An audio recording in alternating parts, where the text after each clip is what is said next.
오늘은 말이죠, 인생을 향한 하나님의 생각, 우리가 이것을 좀 생각을 해보도록 하겠습니다. 제가 성경을 묵상하면서 하나님의 생각을 계속 연구하기 시작했습니다. 하나님의 생각을 연구하다가 제일 제 마음에 감동이 되는 하나님의 생각은 인간 창조에 대한 하나님의 생각이었어요. 하나님께서 인간을 창조하실 때 인간을 어떻게 창조하기로 삼위일체 하나님이 서로 논의하시고, 그리고 서로 결심하시고, 그리고 세 분이 하나 되어서 그 일을 이루어 나가시는지, 그 핵심은 무엇입니까? 인간을 당신의 형상, 하나님의 형상으로 만들어서 하나님이 만드신 우주 만물을 통치하고 다스릴 수 있도록 하나님이 그렇게 인간에게 통치권을 위임하시는 이 생각이, 제가 생각하기에 제일 참 하나님의 생각 가운데 제일 감동되는 생각이 이 생각인 거예요. 창세기 1장 26절에 하나님이 이르시되 우리의 형상을 따라 우리의 모양대로 우리가 사람을 만들고 그들로 바다의 물고기와 하늘의 새와 가축과 온 땅과 땅에 기는 모든 것을 다스리게 하자 하시고, 참 너무나 기가 막힌 은혜고 너무나 놀라운 하나님의 축복이죠. 우리가 하나님의 성품과 하나님의 모양과 하나님의 그런 인격으로 참 우리가 만들어졌다는 사실은 인간의 근원을 다시 한번 생각하게 되는 거예요. 여러분, 진화론에서 말하는 인간의 근원이 아메바이거나 혹은 원숭이, 여러분 어떻게 이런 근거를 갖고 인간의 존엄을 말할 수 있겠어요? 절대 그럴 수 없습니다. 그냥 적자 생존에 대한, 인간은 쉽게 죽을 수 있고 인간을 쉽게 외면해 버릴 수 있는 가벼운 존재가 되는 거예요. 그런데 인간의 모습은 그 근원이 하나님이시다, 이렇게 우리가 다시 한번 확인하게 되어질 때 인간을 함부로 대할 수 없는, 인간을 너무나 귀하게 볼 수밖에 없는 근본적 압도감에 우리는 겸손히 머리를 숙이게 되는 거예요. 왜냐하면 그 사람의 배후에 누가 계신가? 하나님이 계신 거예요. 그래서 우리가 우리의 자녀를 우리의 소유로 볼 수 없는 거예요. 내 마음에 들지 않는 어떤 사람이 있다 할지라도 함부로 그 사람을 무시할 수 없는 거예요. 그것만큼 악한 행동이 없기 때문에 그렇단 말이에요. 이렇게 인간이 하나님의 모습인 신의 성품을 닮은 존재이기 때문에 인간에 대한 존엄과 가치를 우리는 너무나 당연히 부여하게 되는 것입니다. 우리 성경은 말이죠, 시편 8편 5절에 또 이렇게 귀한 말씀을 하고 계신데, 그를 하나님보다 조금 못하게 하시고 영화와 존귀로 관을 씌우셨나이다. 자, 여러분, 인간이 얼마나 귀한 존재인지 하나님께서는 말이죠, 인간을 뭐라고 말씀하시냐? 하나님보다 조금만 부족하다, 그렇게 말씀하신 거예요. 참 정말 우리가 가지고 있는 인간의 죄성을 가지고 생각해 보게 되어지면 우리는 너무나 추하게 느껴지는데, 그런데 하나님은 인간을 어떻게 보시는가? 인간이 하나님보다 조금 못하다. 하나님은 말이죠, 인간이 미학적으로 우주 가운데 가장 아름답고 존귀한 생명체로 그렇게 하나님 인간을 지으시고 행복하고 고귀하게 살도록 인간에게 하나님이 당신의 모든 사랑과 모든 그 은혜를 집중시키신단 말이죠. 참 여기에 우리는 다시 한번 하나님의 사랑에 대한 감동이 있는 거예요. 사람이 이렇게 살아가는 것만 해도 너무나 귀한데, 하나님이 인간이 살고 있는 이 땅에 대하여 늘 아름다움을 느끼며 살 수 있도록, 하나님이 인간의 이 지구에서 행복하게 살 수 있도록 세상의 시스템을 참 귀하게 창조하셨습니다. 우주의 해와 달과 별들, 그리고 하늘의 태양계, 또 더 나가서 이제 땅과 바다, 그 속에 사는 모든 생물들, 식물들, 얼마나 아름다운지. 많은 사람이 해돋이 이제 보러 갔다 하면서 뉴스에 나오더라고요. 제가 그걸 보면서 저렇게 아름답게 만드신 분이 하나님이시지.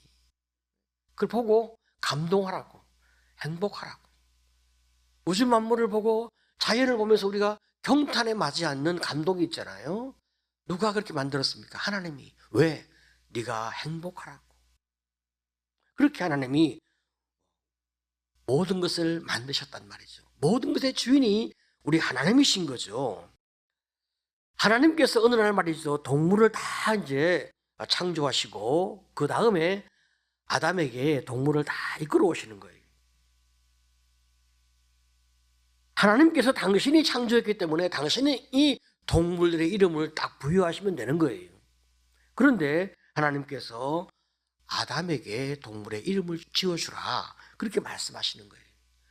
여기에 깊은 신학적 의미가 있단 말이에요. 이름을 짓는다고 하는 것은 내가 너의 주인이다, 이런 의미를 가지고 있는 것이고, 내가 내 특징을 잘 알고 있다, 이런 뜻을 함유하고 있단 말이죠. 자, 그래서 이것은 하나님이 만드신 세상을 인간이 통치하고 다스릴 수 있도록 하나님이 인간에게 그 권한을 부여하시는 이런 의미가 있는 거예요. 아담이 말이죠, 각 생물을 쫙 보고 난 다음에 정확하게 이름을 탁탁탁 지어주는 거예요. 참 기가 막힌 지혜를 하나님이 인간에게 부여하신 거죠. 하나님의 지혜 중에 하나인 그 창의적인 생각, 그런 생각들을, 통찰력들을 하나님이 인간에게 주셔서 인간이 하나님의 일들을 감당해낼 수 있도록 그렇게 하나님이 또 인간에게 은혜를 주신 거예요.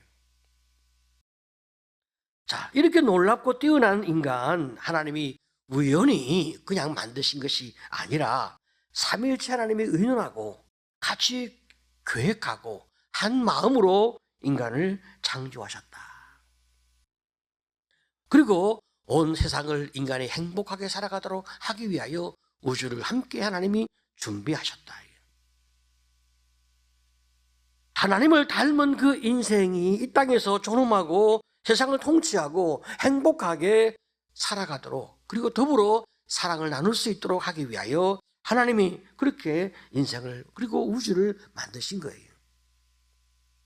하나님께서 말이죠, 무엇이 부족하셔서 사람 만드시고 그리고 우주를 만드신 것이 아니라 하나님은 스스로 존재하신 분이기 때문에 하나님은 아무것도 부족한 것이 없는 거예요.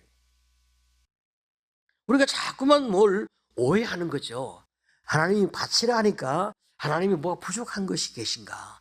예배 드리라고 하니까 하나님 뭐 외로우신가? 자꾸 사람이 오해합니다. 여러분, 다 그건 우리의 오해인 거예요.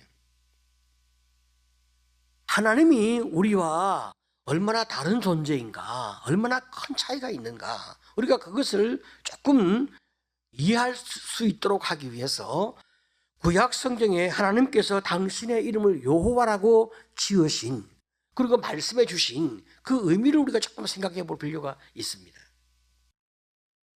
여호와라고 하는 뜻은 말이죠, 스스로 있는 자 혹은 자존자, 이런 의미를 가지고 있는데, 여호와라고 하는 그 이름의 뜻을 조금 더 세부적으로 생각해 보게 되어지면 세 가지 의미가 있는 거죠. 스스로 존재하시는 분, 스스로 만족하시는 분, 그리고 영원히 존재하시는 분, 영존하시는 분, 이렇게 이제 우리가 의미 부여를 할 수가 있습니다. 자, 그러면 첫 번째로 하나님은 스스로 존재하시는데 이게 무슨 의미인가? 여러분, 하나님을 말이죠, 있게 한 그 존재의 원인은 없는 거예요. 하나님은 스스로 존재하신 거예요. 어떻게 스스로 존재하실까? 여러분, 그 모든 신비로움은 우리가 천국에 가면 다 알게 되어집니다. 이 땅에서는 우리의 지식이 한계가 있어서 그걸 다 모르는 거예요. 근데 그 나라에 가게 되어지면 우리가 알게 되어지니까 우리가 그 정도의 궁금함은 가지고 사는 것이 좋겠죠. 하나님은 말이죠, 어떤 원인 때문에 존재하지 않고 스스로 존재하신다. 반면에 사람은 하나님이 원인이 되어서 사람은 존재하게 되었습니다. 그래서 사람은 하나님이 없이는 존재할 수 없는 거예요. 여기에 인간의 끊임없는 반역이 있는 거죠. 스스로 하나님이 되어서 하나님이 없는 그런 스스로의 능력과 힘으로 살아가고자 하는 끊임없는 인간의 반역이 있지만 그건 잘못된 생각인 거예요. 왜냐하면 인간은 하나님으로부터 나왔기 때문에 하나님이 없이는 존재할 수 없는 거예요. 이 분명한 차이를 우리는 알아야 하는 거예요. 하나님이 사람을 만드실 때 당신보다 조금 못하게 하셨다 해서 우리가 스스로 창조주가 되는 것은 아니거든요. 두 번째로 하나님은 스스로 만족하시는 분, 자족하는 분이란 말이죠. 여러분, 우리가 말이죠, 주님 앞에 올려드리는 예배와 헌신과 봉사와 수고와 헌금, 이 모든 것들은 다 하나님의 어떤 필요 때문에 우리가 드리는 것이 아닙니다. 하나님은 그런 것이 없어도 스스로 만족하는 분이세요. 자, 그러면 우리가 예배를 드리고 우리가 주님 앞에 헌신하고 봉사하고 충성하고 이렇게 애쓰는 것은 하나님은 우리를 향하여 축복할 수 있는 근거를 만들기 위해서 주님이 우리에게 그런 것들을 요구하신단 말이죠. 여러분, 우리가 이것을 잘 이해할 필요가 있는 거예요. 돈이 많은 아버지가 그 자녀들에게 후하게 용돈을 주고 후하게 그 뒷받침을 잘해서 자녀를 양육합니다. 그 다음에 그 자녀들이 부모를 향하여 공경하는 것을 훈련시키는 거죠. 그래서 이제 부모에게 무엇을 감사를 표하도록 훈련을 시키는 거예요. 누구를 위해서? 자녀를 위해서요. 인간은 말이죠, 생존하기 위해서 필요한 것들이 너무나 많은 존재예요. 인간은 공기 중에 산소 농도가 조금만 부족해도 숨을 쉬지 못하고 죽는 거예요. 우리는 생존을 위해서 너무나 많은 것이 필요한데 이 개인의 욕구와 욕망을 위해서도 우리는 너무나 많은 것이 필요한 거예요. 그 모든 것들은 하나님이 우리에게 공급하셔야 우리의 인생이 형통하고 우리 삶이 아름답고 삶의 질이 높아지게 되어 있습니다. 그렇기 때문에 우리는 우리 주님을 향하여 끊임없이 요청하게 되어지고 하나님은 우리가 요청하는 것에 대하여 후하게 넉넉하게 필요 이상으로 채워주려 하시는 끊임없는 사랑을 그분은 가지고 계신 거예요. 얼마나 참 감사합니까?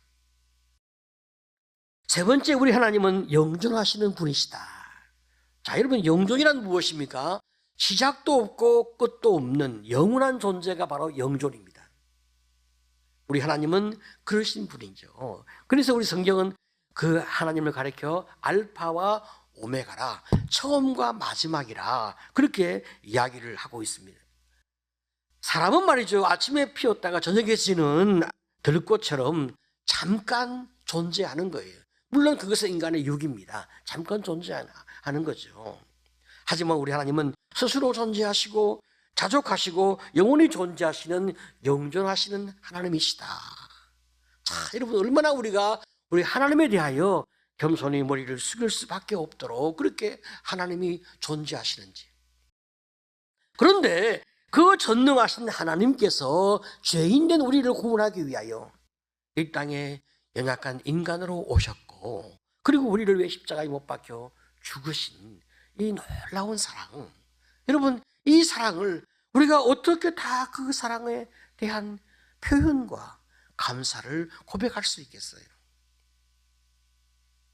태초부터 지금까지 영원토록 변하지 아니하는 이 인간을 향한 하나님의 사랑은 우리가 어떻게 다 그것을 이해할 수가 있겠어요? 영원하신 하나님은 인간이 잘못된 길을 걸어갈 때 그 인간을 포기하지 아니하시는 거예요. 자, 여러분, 이것이 하나님의 사랑인데요. 이런 하나님의 사랑을 닮은 부모의 사랑도 그 자녀가 잘못되고 반항하고 그리고 참 왜곡하고 집을 나가고 참 그런 모습을 볼 때 기다려주고 참아주고 인내하고 끝까지 이렇게 함께 하려고 하는 그런 마음을 가지고 있다는 말이죠. 하지만 우리 하나님은 그 사랑의 원형이시니까 아가페의 그 깊은 사랑을 가지고 계시니까 하나님의 끝없는 사랑을 우리가 알게 하시는 거예요. 이렇게 하나님께서 우리를 사랑하지만 그러나 그 하나님의 사랑은 그 사랑 속에 정의가 있기 때문에 분명하게 주님은 관계의 법을 세우시는 거예요.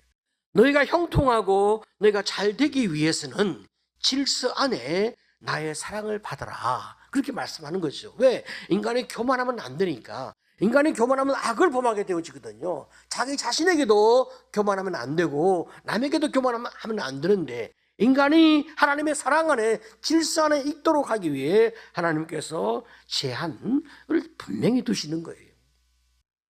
그것이 무엇입니까? 에덴 동산 안에 선악과를 두시고 모든 것들을 다 먹고 너의 뜻대로 너의 마음대로 살아도 좋다. 다만 선악과만 먹지 말라. 그렇게 제한을 하시는 거죠. 창조주와 피조물의 구분을 위하여 제한하기도 하시고, 더 나아가 그 제한 때문에 감사가 있고 예배가 있고 헌신이 있고 봉사가 있고 충성이 있도록 그렇게 하나님이 우리의 삶의 한계를 만들어 준단 말이죠. 여러분, 사람은 이 한계가 있어야 낮아지게 되고 겸손해지게 되거든요. 이렇게 사람이 하나님의 사랑 안에 있고 말씀 안에 있어야 인간이 정말 행복해지는데, 안타깝게도 인간은 질서를 깨트리고 지 마음대로 살아도 하나님이 계속 우리를 사랑하고 우리의 삶에 아무런 문제가 없지 않을까, 이런 오해를 하게 되어지는 거죠. 이 오해를 누가 심어줍니까? 사단이 심어주는 거예요. 여러분, 사탄의 생각이나 인간의 생각은 언제나 파멸의 길로 가는데, 하나님의 생각은 언제나 사랑으로 우리를 이끌어 가시고 대안을 가지고 우리를 품어주시는 바로 그런 생각이 하나님의 생각이란 말이죠. 아담과 이브가 범죄하고 난 다음에 그들이 나무 사이에 숨었습니다. 부끄러워 숨었습니다. 여러분, 부부가 서로 말이죠, 진실하게 서로 사랑하고 모든 걸 서로 함께 공유할 때 그들 사이에 부끄러움이 없는 아름다운 관계가 만들어진단 말이죠. 그런데 부부가 죄로 인하여 자기만이 가지고 있는 이 프라이버시가 있고 비밀이 있고 그리고 자기를 감추는 존재가 되어진 것은 얼마나 안타까운 일입니까? 모든 것에서 부족함이 없고 부끄러움이 없는 진실한 사랑의 관계였던 아담과 이브가 범죄하고 난 다음에, 질서를 깨뜨리고 난 다음에 그들이 서로에 대하여 책임을 전가하고 서로를 비난하는 이런 안타까운 삶의 모습을 우리는 보게 되어졌습니다. 더 나아가서 아담과 하와의 장남인 가인은 질투심에 눈이 멀어서 그만 동생 아벨을 돌로 쳐 죽이는 이런 행동을 범하게 되었습니다. 인간의 생각이 죄의 지배를 받을 때 여러분 따라오는 것이 무엇입니까? 무질서와 무지함과 허무함이 따라오기 시작하는 거예요. 삶의 끊임없는 권태, 공허함이 우리의 삶을 지배하게 되어집니다. 창세기 6장 5절을 보게 되어지면 여호와께서 사람의 죄악이 세상에 가득함과 그의 마음으로 생각하는 모든 계획이 항상 악할 뿐임을 보시고. 참 얼마나 안타깝습니까?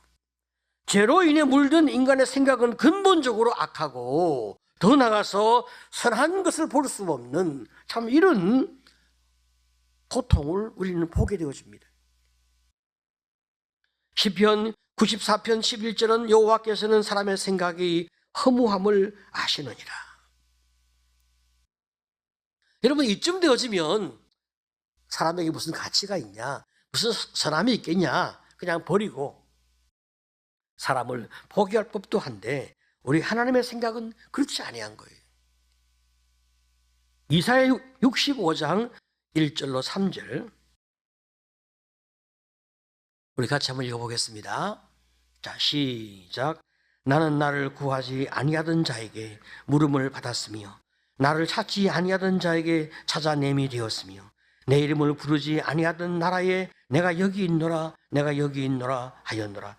내가 종일 손을 펴서 자기 생각을 따라 옳지 않은 길을 걸어가는 패역한 백성들을 불렀나니 곧 동산에서 제사하며 벽돌 위에서 분향하여 내 앞에서 항상 내 노를 일으키는 백성이라. 자, 보십시오. 죄로 인하여 타락하고 어리석고 무지한 백성들이 자기 마음대로 인생을 살아가는 거예요. 여러분, 사람의 생각은 말이죠, 내가 잘못된 길을 걸어가도 내가 잘못된 길을 걸어갔다는 것을 전혀 알지 못하는 그 무지함과 어리석음이 인생의 본 모습이란 말이죠. 그래서 하나님을 섬기지 아니하고 우상을 섬긴단 말이죠. 이런 인생들, 여러분, 조금만 생각하면, 우리가 조금만 합리적으로 생각해 보면 진화론이 얼마나 허구한 이론이고 우리가 우상을 섬기는 것이 얼마나 어리석은 것인가 금방 알게 됩니다. 더 나아가서 우리 현대인이 섬기는 모든 우상도 여러분 다 그렇잖아요. 돈과 권력과 쾌락을 추구하는 것, 여러분 현대인이 섬기는 강력한 우상인데 우리가 조금만 생각해 보면 그게 아무것도 아닌 것을 알게 되는 거예요. 그런데 우리가 정작 거기에서 벗어나지 못하는, 알면서도 그 길에서 벗어나지 못하는 이런 어리석은 삶의 모습을 가지고 있는 것이 인생인 거예요. 이런 인생 하나님이 포기할 법한데 포기하지 아니하신다는 것. 우리가 하나님을 찾지도 아니한데 부르지도 않는데 우리 주님은 내가 여기 있다, 내가 여기 있다, 나를 좀 받아오, 나를 좀 찾아다오, 너희의 진정한 구원과 해방과 삶의 자유와 축복은 내게 있지 않냐, 나를 좀 찾아다오 라고 우리 주님이 얼마나 우리를 향하여 손을 열고 종일 우리를 부르고 계신지. 참 여기에서 집을 나간 자식을 찾아 헤매는 아버지의 그 피눈물 나는 사랑의 호소, 그 눈물들을 우리는 보게 되는 거예요. 하나님 왜 이렇게 우리를 사랑하시지? 우리가 말씀을 묵상하면서 하나님의 그 생각, 나를 끝까지 찾아내시는, 끝까지 나를 기다리시는, 마침내 내 마음 가운데 감동을 주어서 내가 하나님을 찾고 그 앞에 엎드려지도록 나를 이끌어 가시는 그 하나님의 생각 때문에 오늘 내가 존재한다는 이 사실이 얼마나 감격스럽고 참 놀라운지. 인간이 가지고 있는 생각은 허무하고 그리고 옳지 않은 생각밖에 없지만 그런 나를 주님의 사람으로 만들어 가시는 그 길고 긴 과정을 하나님이 결코 싫다 하지 아니하시고 기쁘게 우리를 그렇게 이끌어 가신단 말이죠. 우리는 여기에서 다시 한번 고개를 숙이며 하나님의 사랑 앞에 엎드려지게 되는 거예요. 날씨가 아무리 추워도 우리가 이 새벽에 나온 이유는 우리를 향한 하나님의 생각, 그 사랑을 우리가 알기 때문에 이 자리에 나오지 않았습니까? 참 우리가 기도할 줄을 모르고 참 우리가 사랑을 베풀 줄 모르지만 그러나 기도하려 하고 그리고 사랑을 베풀어 보려고 애쓰는 그 이유는 하나님의 그 끝없는 사랑을 우리가 알기 때문에, 그 사랑 안에 우리가 있기 때문에 우리가 기도하려 하고 우리가 주님 앞에서 사랑을 베풀려 하는 몸부림이 있게 되어집니다.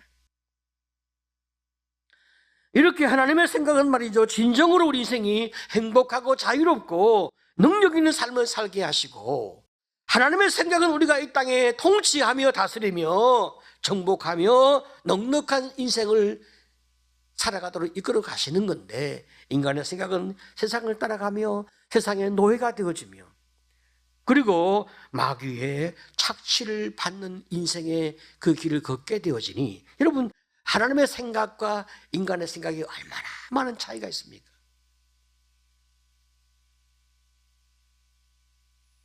우리의 생각을 좀 놓고 하나님의 생각을 자꾸 바라보아야 하는데 자꾸만 하나님의 생각에 대한 불신과 그리고 어떤 오해가 얼마나 우리 안에 많이 있는지. 우리는 어릴 때부터 우리는 그런 교육을 받았고 인간이 가지고 있는 악한 성품인 죄성이 끊임없이 하나님을 향하여 불신케 만들었단 말이죠. 참으로 얼마나 우리 주님이 오해를 많이 받으시고 얼마나 우리 주님이 가슴을 치는 통탄함이 있겠어요. 그렇지만 사랑은 그 모든 것을 다 끌어안는 거예요. 네가 몰라서 그런 것이다. 네가 몰라서 그런 것이다. 우리 하나님 우리를 향하여 끊임없는 사랑으로 우리를 감동시켜서 마침내 주님의 사람으로 행복하게 살아가도록 우리를 이끌어 가시는 그 하나님의 생각을 믿는 여러분 되시기를 간절히 축복합니다. 창세기 1장 31절을 보게 되어지면 하나님이 지으신 그 모든 것을 보시니 보시기에 심히 좋았더라. 저녁이 되고 아침이 되니 이는 여섯째 날이니라. 여러분, 하나님께서 말이죠, 5일 동안 창조할 때는 말이죠, 좋았더라 그렇게 말씀하셨는데 6일째 사람 만드시고 난 다음에는 하나님이 뭐라고 말씀하시냐, 그 모든 것을 보시니 심히 좋았다 그렇게 말씀하신 거예요.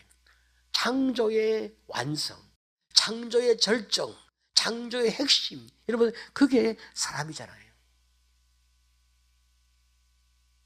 하나님이 이렇게 인생을 사랑하시고 인생을 귀하고 존귀하고 위대하게 인간을 하나님이 준비하셨습니다.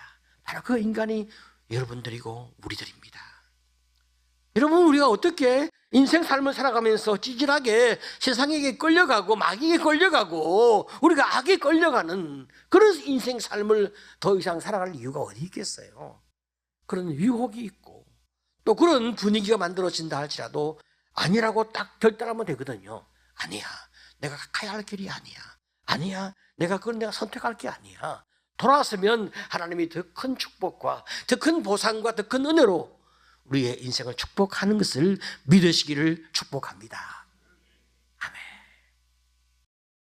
그래서 주님의 뜻을 따라 만물을 통치하고 사랑으로 잘 다스리는 능력 있는 인생의 길로 걸어갈 때 우리 가정이 행복해지고 내가 하는 일이 잘 되고 내가 꿈꾸는 모든 생각들이 하나님의 생각을 닮아서 점점 형통하게 되고 아름다워지는 은혜를 입게 되어집니다. 오늘 여러분, 오늘도 나를 향한 하나님의 생각을 깊이 묵상하면서 그 생각에 따라 순종하며 충성하는 여러분 되시기를 간절히 축복합니다.